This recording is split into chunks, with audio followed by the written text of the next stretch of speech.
Could you just introduce yourselves first to me? Hi, I'm Justin Billing. Anne Brüssler, I'm a researcher working in MS. Time is different when you have a chronic disease. It is. When I was newly diagnosed, you go through a phase of, not panic, but I need to find out more information. So I went straight to the library, the research library, and pulled out the research papers and read the statement about the ongoing likely symptoms over the period of my disease. And also noted that it said average age from diagnosis to death was 30 years. I thought, great, I'm 27, I've got 30 years, that's 57. I'm now 49 and I'm sort of joking with my family, I've only got 10 years left now, that's the last 10 years. So yes, it's funny, time is quite interesting when you suddenly have a diagnosis into the future. Time, everything takes time, and it's important not to rush things as a researcher. Yeah, so this is something which is really hard for us to communicate, because especially in the lab, things take time, and even if we discover something amazing, to bring it into the clinic is decades. And often the people we're interacting with, they don't have that time.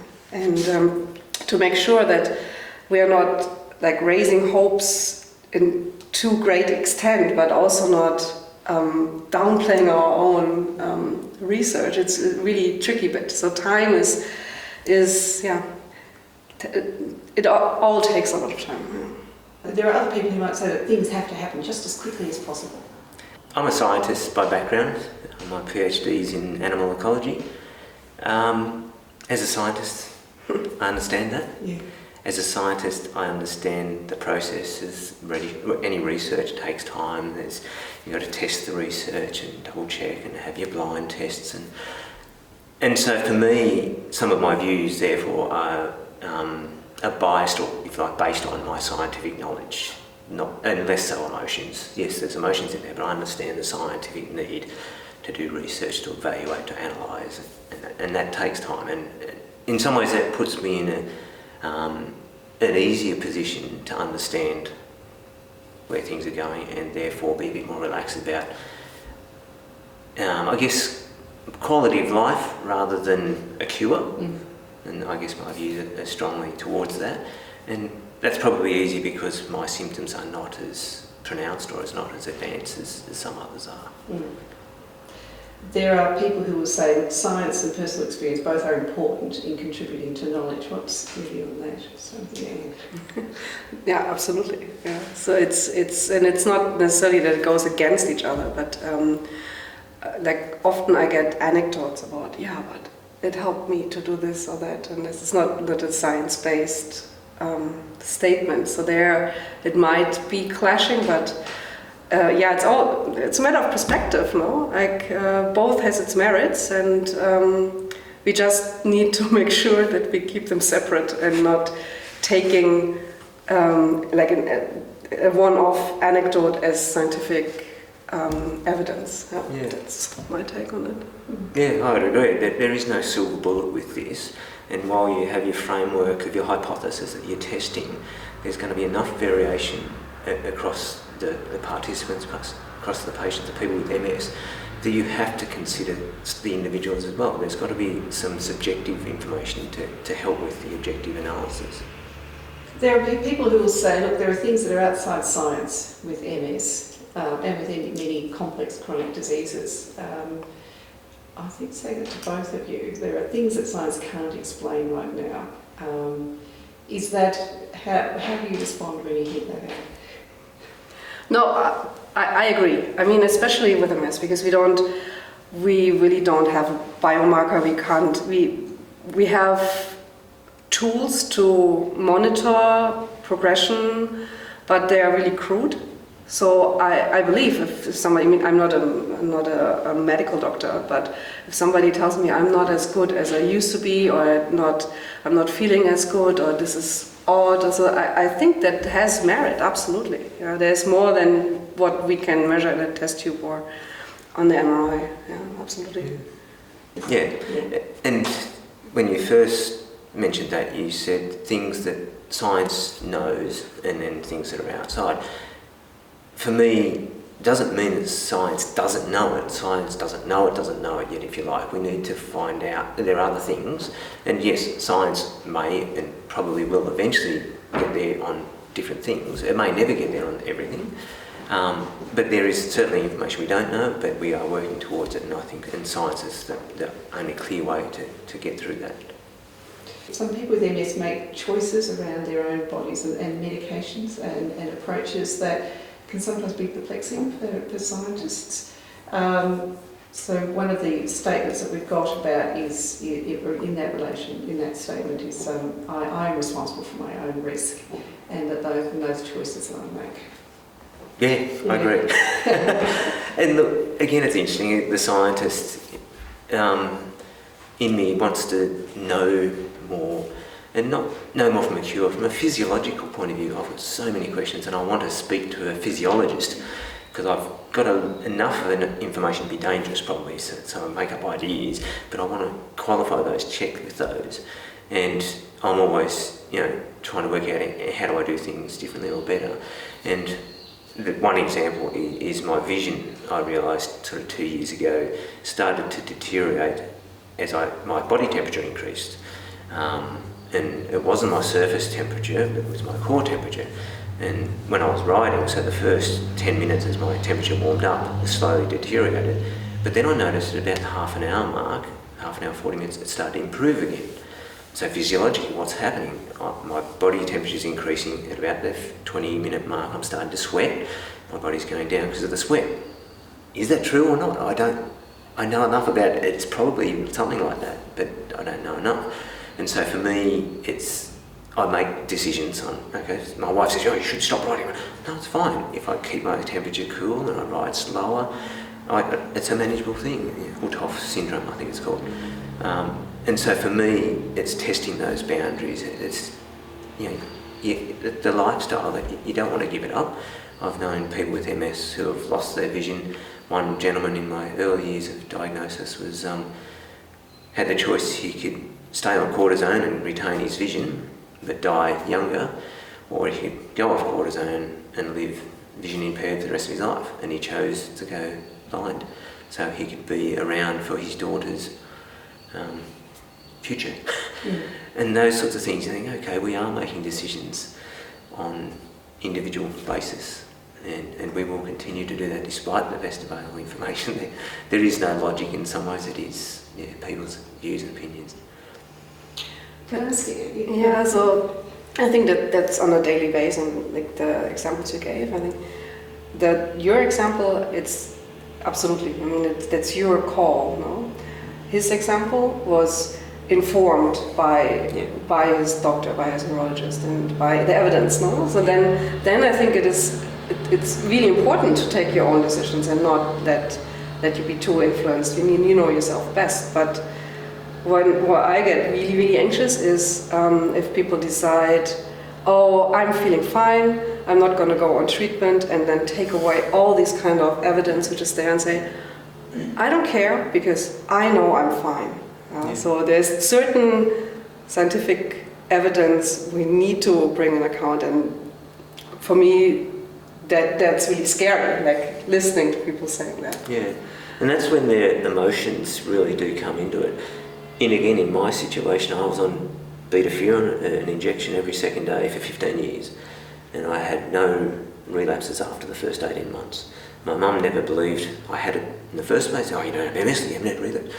But after 15 years and over 3,000 injections, 600 in each of my injection sites, there was not much tissue there to inject into. It was sort of so much scar tissue, and so it was getting more and more painful and harder to get the fluid in. And so with the advice of my neurologist, we met, and he considered that my MS was relatively light, and so we could go to tablets or we could go off medication, and then if and when it came back, we'd go on to tablets.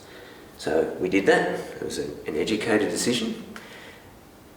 The problem is, I don't want to regret it, you can't look back, but in hindsight, I left it too long before I then followed up. I noticed sort of some numbness, I noticed the vision, it wasn't quite right, but is it or isn't? And so it was 4 years before I then thought, no, it is bad enough, I have to get an appointment. So in that 4 years, the research had shown that even though symptoms weren't present, scarring was still happening. Whereas when we'd made the decision to go off the medication, that wasn't 100% clear at that stage. So it's funny, it's only 4 years, but in that 4 years, the knowledge had changed. And so, okay, we better get back on the medication to stop the scarring, even though there's no symptoms yet. And so I always sort of think about that from a time point of view. And again, that was an educated decision with the information available. And we both made that choice together. I look back at it and, I should have done something sooner, but I didn't. And yeah, I can't blame myself. I can't live blaming myself like that. This is what it is now. I like to think I'm someone that deals well with this is my situation, what I do now. So for me, it's always, it always sounds too good. It's usually based on a scientific evidence element. I'm someone who wants to know, and I don't go to the newspaper, I go to the scientific journals, or I go to the MSS or the GP or someone would have with the expert knowledge. And in that 4 years, did you had contact with a neurologist all through? No. Yeah, again, in hindsight, we probably should have had annual checkups. I think it was a 2-year checkup we had, and things were fine at that stage. So maybe it was the hint of, look, again, in hindsight, the hint there might have been something there. But, I guess from the purpose of this interview and getting messages across is don't ignore things, and worst case scenario, you go back and they say, no, you're fine, move on. But otherwise, if you can get started earlier, that is, in my experience, the earlier you start, the better your outcome is. Are there risks involved with research? Risks involved with research? Yeah, for sure. I mean, so researchers are always at risk to overestimate what they're doing and getting tagged away by maybe the wish to make the big breakthrough or something. And then so I'm working in models. I'm working very limited with blood samples or something. So there's always a risk of not being translatable, or just going down a rabbit hole. That's a risk. Risk of research in general. I mean, there's always, I think there can be something as too much information as well. Yes. But I think in general it's always good to know. Yes, I'm known as an overthinker, so that may have been evident in my answers so far. Let's talk about consent. And this is for you, Justin. I believe that my body and my data belongs to me and not to science. It's interesting. Yeah. And I'd have to be honest to say that my views fluctuate. This is where it's getting into the territory of my views, not necessarily similar to others. As a scientist, there's far too many people in the world. The world would go really well without us. That's probably sad for us and our families and all that, but I think the world would cope better without people. With that lens, I was never interested in organ donation. No, bugger that, no way. I now have an organ donor card. My wife may have had something to do with that. Convincing, or having a family may have had something to do with that. So I guess it doesn't bother me. People using my body. I'm not here. It doesn't bother me in the slightest. Giving blood now, people would contest it. I don't really care. In the bigger scheme of things, I feel that I don't matter in the life, death of the planet type of thing. We've seen enough, again, my biological background, growing up on a farm, families, parents, relatives live and die. That's the natural world. We're all going to die sometime. So what you do is my DNA, my biology, my information, I'm not fussed either way. Okay. And it doesn't essentially belong to you, it's more it's a general resource. Yeah. That is not even a concept I'm concerned about. It doesn't come up. I have to say, so I mean, I participate a lot in And my students take my blood all the time. We'll be in lots of studies. But I think it's really important every time to think about, do I want to participate in this? And I think it's on us researchers to make a good case. Yeah? So, and there, for example, I was thinking about consenting my children to give blood. And I thought, like, no, I can't do that. It's theirs. They need to be willing to actually get pricked with a needle. And so I said, I'm sorry, even being a researcher and involved in that study, I can't commit to that. So I totally understand if people say, no, I don't want to do this. And I think data, yes, it belongs to you, and you should have the right to say, yeah, I want to contribute that. Do you have a view, some people do have a view, that different parts of the body actually matter more? So collecting spit is different than collecting blood, collecting hair is different than... Do you have that? No, it's all just part of... It's all just biology. Sorry. It's all biology and DNA, yeah. That's it. The idea about providing consent as research changes, is that something that matters to you? Oh, it's important to get consent for people involved because, yeah, as I said, I'm in many ways an outlier with my views, but people have the right to say no if they don't want to be involved. So, yeah, consent is important, but not particularly to me. So this notion about the sample, you have the sample, but as the project itself changes, you should go back and get consent. How does that resonate with you? Is it practical? Well, in reason. Yeah. So I think, well, we always try to think ahead on what could be involved and try to basically cover the area.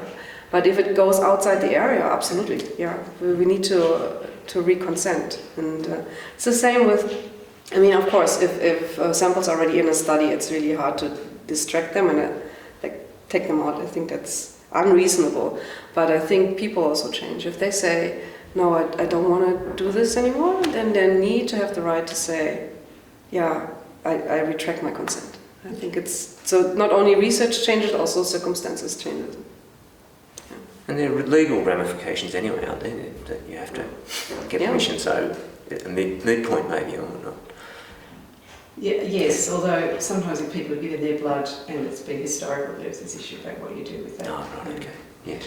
And there are other people who, we did have that discussion about whether people wanted their blood returned after they died. Yeah. It's not something that... Give it back to the earth, give it back to plant a tree. We're getting there towards the end now. We're going to talk about goals. And this is really the fundamental point of this exercise. How does this resonate with you? I believe if there is a cure that science might find it. Yeah. Who else? I mean, it's not going to fall from heaven or something. Yeah, no, absolutely. And I think we're on a good way. So there's the research over the last, let's say, 30 years with the techniques of imaging and then all these new treatment options. I mean, they're all modifiable, modifiable drugs, not really a cure or a reverse thing, but I think we are making so much progress. I'm sure we will get there. Yeah, and science will do it. Like I said at the start of the interview, they've got the checks and balances to eliminate things and get closer and closer to the end point. Something else will come up, maybe. You've now got the bubonic plagues, the pneumatic plagues popped up in China after 100 years or so. Go the Gaia idea that the Earth will take care of itself, and so we'll control our mess, but something else will come up. And every day you read of a whole new range of medical conditions that people have. But science is by far the best way to cure any of them or to just improve the outcomes for those. Yes. What about this one? I believe that there are cures, but I need to have realistic expectations. I certainly think I have realistic expectations. A cure will come, as was mentioned. It won't be next week, it won't be next year. 10 years, we're a little bit closer maybe, but these things will take time. And the realistic expectation is it'll be beyond my lifetime, more than likely. Something else will get me if the MS doesn't. So yeah, that's where it is for me. What's the realistic expectation for you? Well, we're coming back full circle into time, no? So I find it really hard to grab what's a realistic expectation, because as you said, when you were diagnosed a while back, it was 30 years life expectancy. Yeah. I'm sure if we would do that same now, it would look very different, but we don't know yet because the timing is just so long. A realistic expectation is just, I guess, take it as it is. Yeah, I don't know. It's also hard for me because I'm not in that situation. No, it's hard to imagine this because I think it's such a shock to the system to get these kind of diagnoses, and then you start thinking about it. So there comes the expert in. Like, having to live with this condition, I think you have a better handle on this. Again, my philosophical view is we're all dealing with some sort of crap in our lives, if you like, whether it's medical, whether it's physical, whether it's psychological, and how we each approach that and deal with that is going to be different. I've had now over 20 years to come to terms with this. As time progressed, I've thought about things differently, and it's something that affects everyone differently and their different views, and I've tried to maintain my health and well-being. Even looked at improving my diet, added vegetables. Jane might remember me on Lord Howe Island where I didn't eat vegetables, so I added vegetables to my diet, and I try to maintain my health and fitness and that sort of thing. And it's something that throughout my time, I guess, since I've had MS, and I was an MS ambassador for the first 5 years or so, and I gave a presentation at the ACT MS Society one year, close to 10 years ago, I think, and I was on fire. I was telling about my hang gliding, about my mountain biking, about my camping, bushwalk, about all this fantastic stuff. And I made the point that MS had given me a renewed or a better focus on what's important. The day-to-day trivial things, put them aside, focus on what's important. And interestingly, I had a gentleman straight after the presentation come up and shake my hand, really excited. It's so fantastic to have a positive person come up there. And a week later, the general manager called me in and showed me the written feedback, and that was terrible. I was the worst presenter they'd had. I didn't have MS, I wasn't sick enough.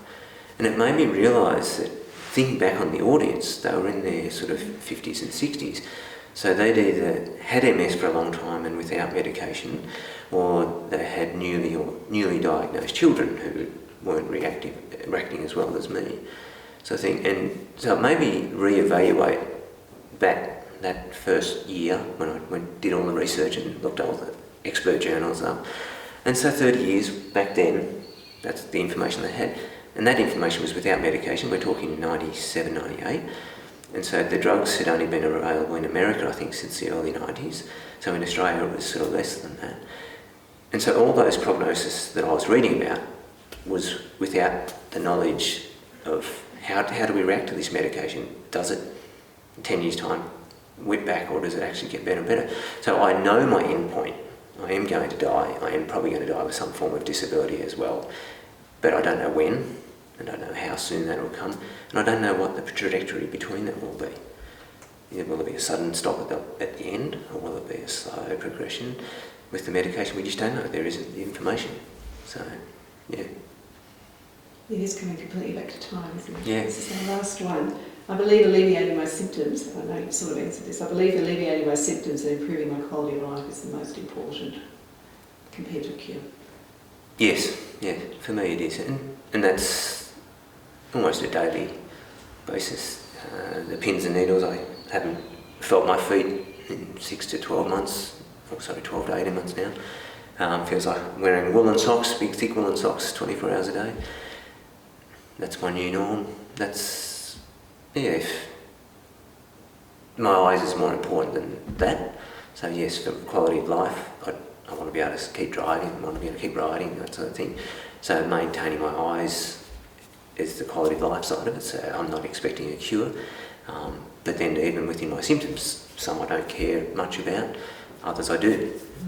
And so, yeah, those sorts of things, that's where it is for me, quality of life, yeah. As an endpoint for you, Anne? As it, from a researcher's perspective? An end point? Yeah. No. I mean, we always want more, no? So we always want to go deeper into it, or like, yeah.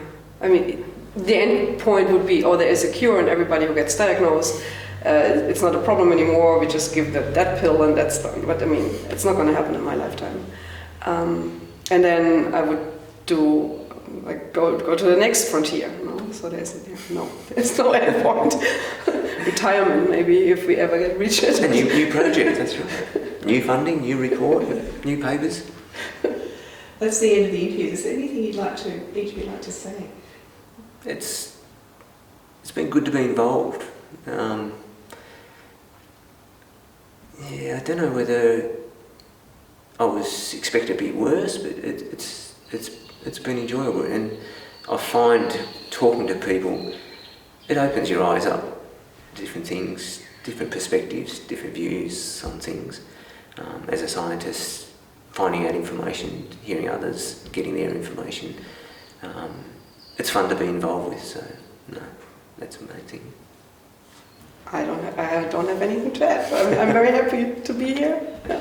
If you could say to MS researchers one thing, what would you say? One thing. Two things. Top three things. Keep exploring. Yeah, and question the knowledge. The things that people raise, and I'm thinking about my become aware of the OHIOH syndrome, where my sort of eyes declined. I wasn't sure, so I jumped on the bike in my garage with my trainer and looked at the clock 5 metres away, and from every 5 minutes gave myself a score 1 to 5 of my vision. So it was 5 obviously when I started. It got down to 1 and then stabilised 1, about 10, 15 minutes it started to go up to 2 and 3, and sort of by the 40 minutes it was back to 4, didn't get to 5. And that sort of information is not going to come out unless I talk to someone in a scientific situation, or something like this happens and I thought, I can go and give that information. So in talking to people about their experience that's not necessarily in the scope of the research, you will pick up other ideas, and that's where as a scientist it's exploring those. Is there anything in that? Is there not? Keep your ears open. Yeah. Okay. If you wanted to say something, what would you say? Trust us. Yeah. So we basically dedicating all our life to help, and we need help as well. We need participants, we need ideas, we need input to actually move forward. Yeah, so even though it's slow, just stick with us and watch the space. Thank you both very much.